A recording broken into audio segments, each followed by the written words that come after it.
IPS madam जिस रिक्शे पर बैठकर बनारस में घूम रही थी, वह निकला उनका ही पति। दोस्तों, बनारस की सुबह हमेशा की तरह सुकून से भरी हुई थी। उसी सुबह एक सरकारी गाड़ी आकर रुकी। गाड़ी का दरवाजा खुला और बाहर उतरी आईपीएस आरती शर्मा। कई सालों बाद वे बनारस आई थीं, अपने मन का बोझ हल्का करने। उन्होंने सोचा पैदल ही मंदिर चलेंगी तो बहुत समय लगेगा। तभी उनकी नजर एक पुराने से रिक्शे पर पड़ी।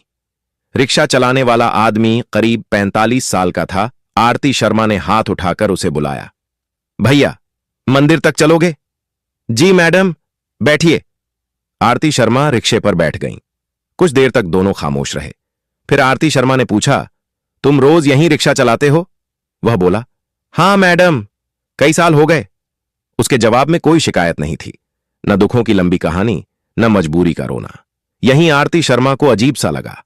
वे बाहर देखने लगीं, मगर उनका दिल कहीं और भटक गया था। बार बार महसूस हो रहा था जैसे ये आवाज उन्होंने पहले भी सुनी हो, बहुत करीब से। अचानक आगे भीड़ बढ़ गई। रिक्शा चालक ने रिक्शा रोक दिया। मैडम, थोड़ा पैदल चल लें। आरती शर्मा नीचे उतरीं। 2-4 कदम चलीं। तभी पहली बार उन्होंने उस आदमी के चेहरे को ध्यान से देखा और उसी पल उनका दिल जोर से धड़क उठा। नहीं, यह मुमकिन नहीं है, उन्होंने खुद से कहा। इतने सालों में इंसान बदल जाता है, वक्त सब कुछ बदल देता है। शायद ये बस एक भ्रम हो। वे फिर रिक्शे पर बैठ गईं। थोड़ी देर बाद उन्होंने पूछा, तुम्हारा नाम क्या है? रिक्शा चालक कुछ पल चुप रहा, फिर बोला, मनोज शर्मा। यह नाम सुनते ही आरती शर्मा के होश उड़ गए। वही नाम जिसे उन्होंने सालों से अपने सीने में दफन कर रखा था। किसी तरह खुद को संभालते हुए पूछा, कहां के रहने वाले हो? मनोज ने कहा, पहले शहर में रहता था मैडम, अब यहीं हूं। उसके जवाब छोटे थे, मगर हर शब्द के पीछे एक अधूरी कहानी छुपी थी। अब उन्हें यकीन होने लगा था, यह कोई इत्तेफाक नहीं है, यह वही इंसान हो सकता है जिसे उन्होंने सालों पहले खो दिया था। लेकिन इतनी बड़ी सच्चाई को मानना आसान नहीं था। मंदिर के पास आकर रिक्शा रुका। मनोज नीचे उतरा और बोला, मैडम, मंदिर आ गया। आरती उतरते वक्त कुछ पल उसे देखती रही। मनोज ने किराए के लिए हाथ बढ़ाया। पैसे देते हुए आरती शर्मा ने पूछा, तुम यहां अकेले रहते हो? मनोज बोला, हां मैडम, अकेला ही हूं। वह कुछ और पूछना चाहती थी, बहुत कुछ, लेकिन तभी मंदिर की घंटियां तेज बज उठीं। भीड़ दर्शन के लिए आगे बढ़ने लगी। मनोज शर्मा ने कहा, मैडम, मैं चलता हूं। और वह रिक्शा खींचते हुए आगे बढ़ गया। लेकिन आरती शर्मा वहीं की वहीं खड़ी रह गईं। आज उनका मन भगवान के दर्शन में नहीं था। उनका दिल उस रिक्शा चालक के पीछे चला गया था, जिसे उन्होंने एक साधारण आदमी समझकर रिक्शे पर बैठकर सफर किया था। वह शायद उनका ही अतीत था, उनका ही खोया हुआ रिश्ता था। दर्शन के बाद वह बाहर आईं और मंदिर के एक कोने में बैठ गईं। दिल सवालों से भरा हुआ था। अगर वह आदमी वही मनोज है तो यहां कैसे पहुंचा? इतने सालों तक कहां रहा? और सबसे बड़ा सवाल, उसने कभी उनसे मिलने की कोशिश क्यों नहीं की? दिल में हल्का सा गुस्सा भी था, लेकिन उससे कहीं ज्यादा एक अनजानी चिंता। कुछ देर बाद उन्होंने अपने सुरक्षा कर्मी को बुलाया और कहा, उस रिक्शा वाले को ढूंढ कर ले आओ। ज्यादा वक्त नहीं लगा। मनोज शर्मा मंदिर के पास ही एक पुराने पेड़ के नीचे बैठा मिला। शायद रोज की तरह भक्तों के बाहर निकलने का इंतजार कर रहा था। जब उसे बुलाया गया तो वह थोड़ा घबरा गया। उसे लगा शायद कोई शिकायत हो गई है। उसने सिर झुकाकर कहा, मैडम, कोई गलती हो गई क्या? आरती शर्मा ने पहली बार उसके सामने अपनी आवाज नरम रखी। नहीं, कोई गलती नहीं है, बस तुमसे कुछ बात करनी है। मनोज सोच भी नहीं सकता था कि इतनी बड़ी अफसर उसके साथ यूं बैठकर बात करेंगी। दोनों पास की सीढ़ियों पर बैठ गए। कुछ पल खामोशी रही। फिर आरती शर्मा ने धीरे से पूछा, तुम यहां कब से हो? लगभग 7 साल हो गए मैडम। 7 साल। यह सुनते ही आरती शर्मा की आंखें भर आईं। ठीक वही वक्त जब मनोज अचानक उनकी जिंदगी से गायब हो गया था। उन्होंने खुद को संभालते हुए पूछा, इससे पहले क्या करते थे? जो सामने आ गया वही करता रहा मैडम। जवाब छोटा था, लेकिन दर्द बहुत बड़ा। अब आरती शर्मा का दिल मान चुका था, सामने बैठा आदमी वही मनोज है, उनका पति। लेकिन वह चाहती थीं कि सच्चाई उसके मुंह से निकले। उन्होंने सीधा सवाल किया, मनोज, तुम भागे क्यों थे? यह सुनते ही मनोज जैसे पत्थर का हो गया। उसने इधर उधर देखा, जैसे कोई सुन तो नहीं रहा। मैडम, मैं भागा नहीं था, मुझे मजबूर किया गया था।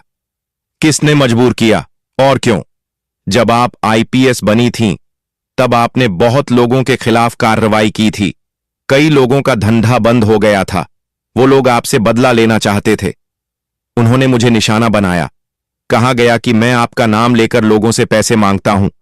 फर्जी शिकायतें करवाई गईं, नकली वीडियो और फोटो बनाए गए। धीरे धीरे बात फैल गई कि आईपीएस का पति ही ठीक आदमी नहीं है। लेकिन तुमने मुझे बताया क्यों नहीं?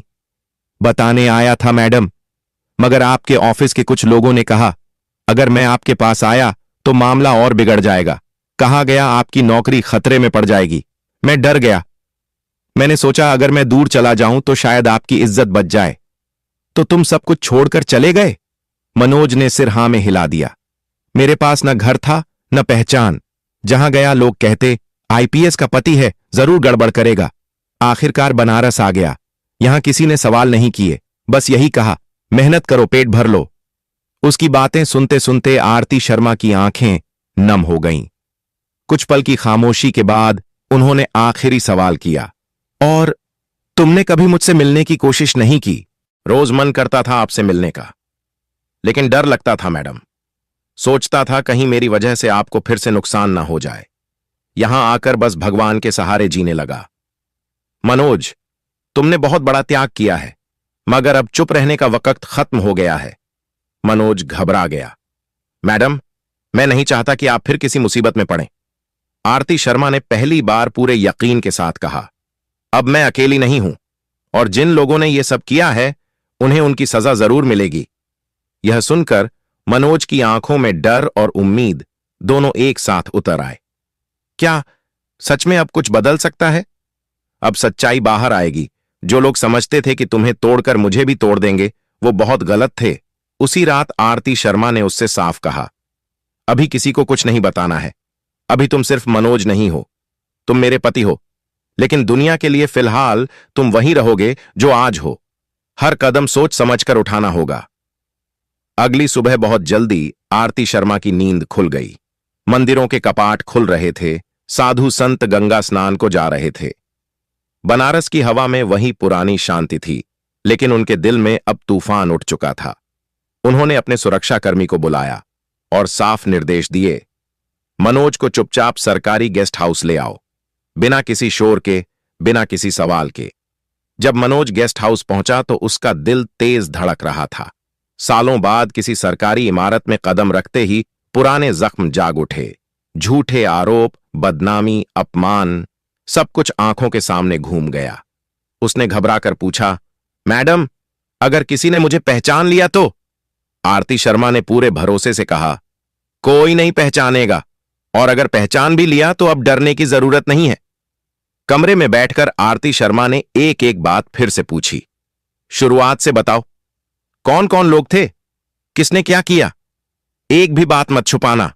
मनोज ने गहरी सांस ली और बोलना शुरू किया। सब कुछ तब बिगड़ना शुरू हुआ जब आपने उस बड़े जमीन घोटाले पर कार्रवाई की थी। कई बड़े लोग पकड़े गए थे। आपके ऑफिस के कुछ लोग अचानक बदलने लगे। उसने बताया कैसे एक दिन कुछ लोग उसके पास आए और बोले, तुम आईपीएस के पति हो, लोगों की मदद करनी चाहिए। जब मैंने मना किया, उसी दिन से मेरे खिलाफ बातें फैलनी शुरू हो गईं। फिर मनोज ने कहा, एक दिन मुझसे कहा गया कि आप पर ऊपर से दबाव है। अगर मैं चुपचाप दूर चला जाऊं तो सब शांत हो जाएगा। थोड़ी देर की खामोशी के बाद मनोज ने एक नाम लिया, आपका पीए सुधीर वर्मा। सुधीर वर्मा, वही इंसान जिस पर आरती शर्मा ने आंख बंद करके भरोसा किया था। आरती शर्मा ने फौरन अपना लैपटॉप और फाइलें मंगवाईं। पुराने मामलों को खोलकर देखने लगीं। मनोज जो जो बता रहा था, हर बात फाइलों से मेल खा रही थी। जिन दिनों मनोज पर इल्जाम लगे थे, उन्हीं दिनों कई बड़े मामलों की जांच जानबूझकर धीमी कर दी गई थी। मैं बस यही चाहता था कि आप सुरक्षित रहें, मैडम। उसी दिन आरती शर्मा ने अपने सबसे भरोसेमंद अफसर को फोन किया। मुझे 7 साल पुराने कुछ केस की पूरी फाइलें चाहिए, बिना किसी को बताए। शाम होते होते वे फाइलें उनके सामने थीं और हर पन्ने के साथ सच्चाई अब और साफ होती जा रही थी। तारीखों में हेर-फेर था और सबसे चौंकाने वाली बात, कुछ अहम दस्तावेजों पर सुधीर वर्मा के दस्तखत साफ नजर आ रहे थे। अब आरती शर्मा को पूरा यकीन हो चुका था। यह कोई छोटी चाल नहीं थी, ये एक गहरी सोची समझी साजिश थी।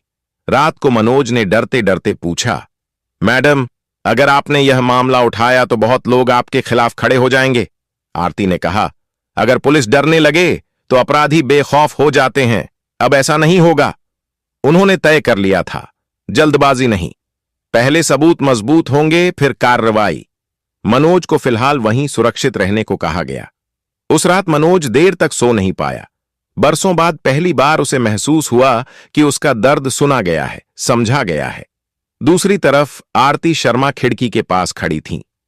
अब उनकी लड़ाई सिर्फ अपने पति के लिए नहीं है, बल्कि हर उस बेगुनाह के लिए है जिसे ताकतवर लोग कुचल देते हैं। अगली सुबह उन्होंने मनोज से कहा, अब हर कदम सोच समझ कर उठेगा, जो भी होगा सबूत के साथ होगा। मैडम, मुझे आपके फैसले पर पूरा भरोसा है। उसी दिन आरती शर्मा बनारस से सीधे अपने कार्यक्षेत्र के लिए रवाना हो गईं। ऑफिस पहुंचते ही उन्होंने अपने सबसे भरोसेमंद इंस्पेक्टर को बुलाया। मुझे 7 साल पुराने 3 मामलों की पूरी फाइल चाहिए, बिना किसी को बताए। इंस्पेक्टर ने हैरानी से देखा मगर सवाल नहीं किया। जी मैडम। फाइलें आईं तो आरती शर्मा ने एक एक कागज ध्यान से पढ़ा। तारीखें, बयान, गवाह, सब कुछ धीरे धीरे एक तस्वीर बना रहा था। जिन गवाहों ने मनोज के खिलाफ बयान दिए थे वे सब एक ही इलाके से थे। कई बयान बिल्कुल एक जैसे शब्दों में लिखे गए थे। आरती शर्मा ने फाइल बंद की और गहरी सांस ली। यानी सच जानबूझकर दबाया गया था। इसके बाद कॉल रिकॉर्ड निकलवाए गए। जिन नंबरों से मनोज को धमकियां दी गई थीं वे सभी एक ही दायरे में घूम रहे थे। कुछ नंबर एक बड़े व्यापारी के ऑफिस से जुड़े थे तो कुछ एक वरिष्ठ अधिकारी के निजी फोन से। अब शक यकीन में बदल चुका था। अगला नाम था सुधीर वर्मा। शाम को सुधीर वर्मा को ऑफिस बुलाया गया। वह अंदर आया तो चेहरे पर बनावटी मुस्कान थी। मैडम, आपने याद किया? आरती शर्मा ने बिना मुस्कुराए कहा, हां, बैठो। फिर सीधे सवाल किया, सुधीर वर्मा, 7 साल पहले मनोज शर्मा के खिलाफ जो शिकायतें आई थीं उनमें तुम्हारी क्या भूमिका थी? सुधीर ने बचाव की कोशिश की। मैडम, मैं तो सिर्फ आदेश मान रहा था। किसके आदेश? ऊपर से दबाव था मैडम। ऊपर कौन? सुधीर चुप रहा। आरती शर्मा ने सख्ती से कहा, अगर सच नहीं बताया तो यही खामोशी तुम्हें जेल पहुंचाएगी। मैडम, बड़े लोग थे, एक वरिष्ठ अधिकारी और एक बड़ा व्यापारी। उन्होंने कहा था अगर मनोज शर्मा हट जाएगा तो आप कमजोर पड़ जाएंगी। आरती शर्मा ने तुरंत आदेश दिया, सुधीर वर्मा को निलंबित किया जाए और हिरासत में लिया जाए। अगले 2 दिनों में जांच और तेज हो गई। व्यापारी राकेश गुप्ता के ठिकानों पर छापे पड़े। नकद पैसा, फर्जी कागजात और रिश्वत के ठोस सबूत मिले। राकेश गुप्ता को हिरासत में ले लिया गया। फिर नंबर आया वरिष्ठ अधिकारी सोनू सिंह का। सोनू सिंह ने बचने की बहुत कोशिश की, फोन किए, दबाव डलवाया, लेकिन इस बार आरती शर्मा पीछे हटने वाली नहीं थीं। सबूत इतने मजबूत थे कि अब बचने का कोई रास्ता नहीं बचा था। सोनू सिंह को भी निलंबित कर गिरफ्तार कर लिया गया। जब यह खबर मनोज तक पहुंची तो वह देर तक खामोश बैठा रहा, जैसे यकीन ही न हो रहा हो। फिर उसने पूछा, मैडम, क्या सच में यह सब हो रहा है? हां मनोज, अब सच सामने आ रहा है। जांच जैसे जैसे आगे बढ़ी वैसे वैसे और चेहरे सामने आने लगे। आरती शर्मा ने एक पूरी सूची तैयार की। जो भी इस खेल में शामिल है कोई भी बचने वाला नहीं है। इस दौरान मनोज को पूरी सुरक्षा में रखा गया। एक दिन आरती शर्मा ने उससे कहा, अब तुम्हें कहीं छुपने की जरूरत नहीं है। फिर हल्की मुस्कान के साथ बोली, अब वक्त आ गया है कि तुम मेरे साथ घर चलो। मनोज की आंखें भर आईं। लोग क्या कहेंगे? उसने डरते हुए पूछा। आरती शर्मा ने कहा, लोग बहुत कुछ कह चुके हैं, अब सच्चाई बोलेगी। अगले ही दिन आरती शर्मा ने ऑफिस में एक लंबी मीटिंग बुलाई। उस कमरे में वही अफसर बैठे थे जिन पर उन्हें पूरा भरोसा था। उन्होंने गंभीर आवाज में कहा, यह मामला सिर्फ मेरे पति का नहीं है, यह उस सिस्टम की सच्चाई है जहां ताकतवर लोग अपने फायदे के लिए किसी भी बेगुनाह को कुचल देते हैं। आज अगर मनोज शर्मा को इंसाफ नहीं मिला तो कल कोई और मनोज होगा। अब साजिश की हर परत खुल चुकी थी। इसके बाद बारी आई बड़े व्यापारी राकेश गुप्ता की। जब उसे आमने सामने बैठाकर पूछताछ की गई तो पहले वह अकड़ दिखाने लगा। मैं शहर का इज्जतदार आदमी हूं, आप लोग मेरा कुछ नहीं बिगाड़ सकते। आरती शर्मा ने सीधे जवाब दिया, इज्जत झूठ से नहीं चलती, इज्जत सच से चलती है। जब उसके सामने बैंक खातों की डिटेल, कॉल रिकॉर्ड और फर्जी लेन देन के सबूत रखे गए तो उसकी आवाज खुद ब खुद धीमी पड़ गई। आखिरकार उसने सिर झुका लिया। हां, मैंने पैसे दिए थे। आपकी सख्ती से मेरा धंधा बंद हो रहा था। मुझे लगा अगर आपके पति पर इल्जाम लग जाएगा तो आप कमजोर पड़ जाएंगी। अब सबसे बड़ा नाम बाकी था, सोनू सिंह। जब सोनू सिंह को पूछताछ के लिए बुलाया गया तो उसने घमंड से कहा, आरती, तुम भूल रही हो कि तुम किससे बात कर रही हो। आरती शर्मा ने बिना डरे जवाब दिया, और आप भूल रहे हैं कि आप कानून से ऊपर नहीं हैं। उसके खिलाफ सबूत इतने पुख्ता थे कि बचने का कोई रास्ता नहीं बचा। जैसे जैसे ये खबरें बाहर आईं, पूरे शहर में हलचल मच गई। अरे, वही मनोज शर्मा निर्दोष निकला। देखो, सच कितने सालों बाद सामने आया। एक दिन मनोज ने आरती शर्मा से कहा, मैडम, मैं नहीं चाहता था कि किसी को मेरी वजह से सजा मिले। मनोज, सजा तुम्हारी वजह से नहीं मिल रही, सजा उनके गुनाहों की वजह से मिल रही है। और उसी पल मनोज को पहली बार महसूस हुआ, सच चाहे देर से आए, लेकिन जब आता है तो इंसाफ भी साथ लाता है। दोस्तों, इसके बाद अदालत में इंसाफ की असली जंग शुरू हुई।